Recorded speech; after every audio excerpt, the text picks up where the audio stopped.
So, as many of you know, Assassin's Creed 2 is my favourite game, not just in the AC series, but of all time. I've played it maybe 20 to 30 times, and it never really gets old, and despite that, I don't think it's perfect. No game really is. Today, I've decided to do the same thing I did with Rogue and Syndicate, and go through my 5 favourite and least favourite things in the game. Some of the 5 worst aren't even too bad, they're just the worst things in the game, in my opinion, of course. And if you guys want to share yours, whether you agree or disagree, you can go ahead and do that, I really don't mind. With that all being said, let's get right into the video. As many of you will know, if you've seen my Rogue videos, I'm sort of the RuPaul of the Assassin's Creed community, and that's why I take great offence to the TUSCAN Emerald die. This is serious, I couldn't think of a 5th thing, and I need to make that arbitrary number, but as you can see, I make no overstatement when I say this is the worst thing to happen to the Assassin's Creed series. Orange isn't the best primary colour for robes, and it's even worse when it's contrasting with this dark green sort of colour. It doesn't have the elegance of Giovanni's normal robes or maybe the Venetian wine dye, and it just causes me great offence. So one of the things I love in AC2 is the introduction of the renovation system, which would change over the series to adhere to different safe houses, cities or fleets. I love that it was introduced because it's one of my favourite features in AC that I'd love to see return in future. It's so satisfying going from nothing to an established businessman basically, and added more motivation to go out and get money and gave the economy a bit more depth. AC2 is one of my favourite versions of this sort of system because of how visual it is. To go to Monteriggion towards the start of the game as a battered, dull town with a few shops to a thriving, colourful community was really satisfying. It's a system that since became a staple of Assassin's Creed, and it's one that I love.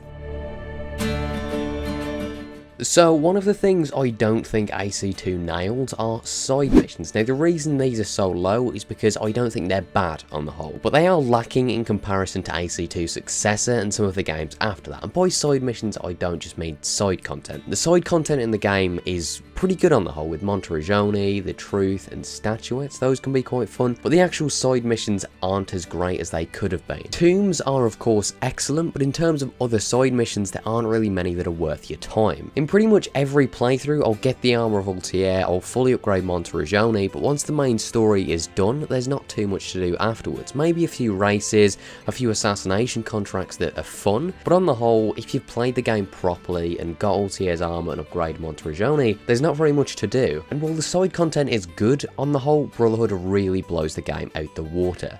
Something that certain AC games like Brotherhood, Black Flag and of course 2 nailed is the side characters, and I think 2 has the best of any game in the series. Mario, La Volpe, Antonio, Rosa, Bartolomeo, Caterina, Paola, there's so many and they serve the game really well, especially in relation to Ezio's story. Slowly killing the conspirators over the years and coming across all these people who in some form or another guide him along the path of becoming an assassin and becoming the Ezio we know and love rather than the vengeful and reckless boy he was at the game's beginning. It's done quite subtly and it's nice how it all comes together when Ezio discovers he's been helped by assassins. Having all these characters along your journey also splits up the game in a sense and stops things from getting too boring because you're constantly around new characters and interesting ones too. So one of the things I dislike about AC2 isn't even a bad feature, it's more the absence of a good one, and that's that you can't replay memories. It's something that Brotherhood amended and something I know a lot of people hoped the Ezio collection would include. It's a really nice feature and one I think any AC game would have. It makes things so much more convenient, and as minor as it is, I wish it was here. I think Assassin's Creed 2 has the best soundtrack in any Assassin's Creed game, and maybe the best soundtrack I've heard in any game. Jesper is so great at creating this sense of atmosphere and ambience, and he adds so much character to certain places that make the world feel so much more alive, and I'd say gives certain places more of a personality. I've always felt Jesper is the series' best composer, and a lot of that is because he defined the sound of Assassin's Creed, adding in all these weird bits of synth and sci-fi to a lot of it, blended with classical Italian music. It sounds very unique, but works really well. AC2 has some of the most iconic music in the entire series. Earth, Home in Florence, Sanctuary, Venice Rooftops, Florence Tarantella, Salvation of Forlì, and of course Ezio's Family, which is not the Assassin's Creed theme, and it never will be. Ubisoft. But yeah, I love Jesper's music, and I think the AC2 soundtrack is the series' best.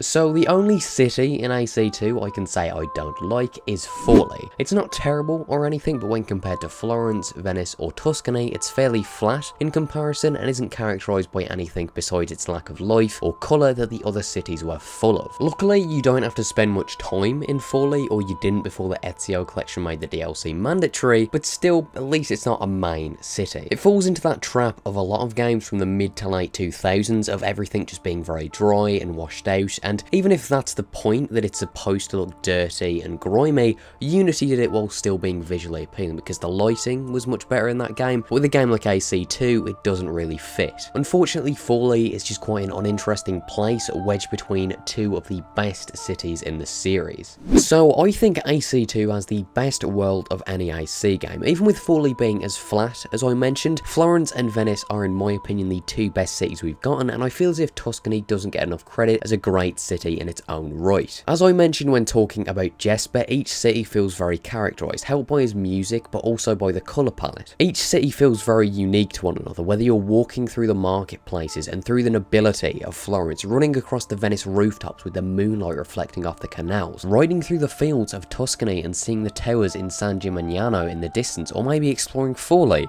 and wishing that you weren't. I love AC2 as well because it's also designed for traversal and works well for that, which doesn't necessarily apply to all good settings. I love Egypt and thought London was pretty good, but not for traversal, whereas AC2 is sort of the best of both worlds.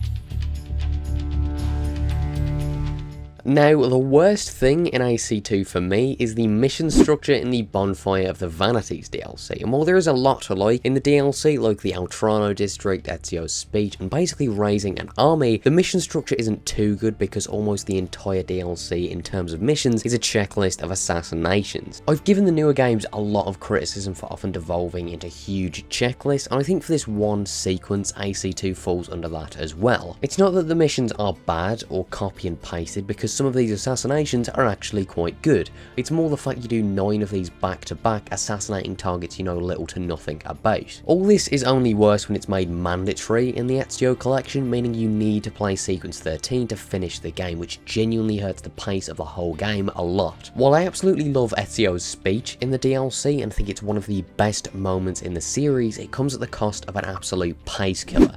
So this one's a lot to sum up in just one section of a video like this, but AC2 is one of the best written AC games I've played, and just one of the best written games I've played as well. I don't really think Corey May and Jeffrey O'Hallam really get enough credit for their work on AC2 and some other games, even if they are a bit inconsistent. To see Ezio go from a baby to then a brash 17-year-old and then to a wise and patient 40-year-old is great, and pacing a game set over decades is a tough thing to do while also conveying that time, but AC2 does a good job of that. Ezio ages and he becomes far more wiser as he has knowledge and skills passed onto him by various assassins, and he has a very human progression. As time's gone on and a lot of newer fans start to think AC2 is overrated, Ezio is being called perfect, a deity, Mary Sue, which is definitely a term that still has any credence to it, and I have no idea how you could reasonably justify that. From the very beginning of the game, Ezio's impulsive, impatient, and not the smartest bloke. He trusts Uberto to free his family, they die. He gets himself framed for the murder of the Doge, gets stabbed, loses the apple, and then lets the Pope live, which causes the siege of Monteriggion. Ezio makes plenty of mistakes, all of which contribute to this journey of him becoming a better, wiser man and eventually a mentor, and he doesn't start out that way, not even close. The reason why people like Ezio so much is because he's a very human character, and a very likeable one too, who's relatable in his care for his family and his various imperfections. While I think that AC Revelations has the best story in the series, I think 2's fairly close, and I'd love to do a full review of the game one day so I can fully delve into the story, but that about wraps up my thoughts. So I hope you guys enjoyed that. If you did, leave a like, and if you didn't, maybe let me know why. The latest episode of the podcast is out on Joe's channel, I'll link that below. We look back at AC Brotherhood and talk about this theory that Eivor is related to Edward, or is like an ancestor of Edward, and some other non-AC stuff. So anyway, hope you guys enjoyed that, and I'll see you all next time.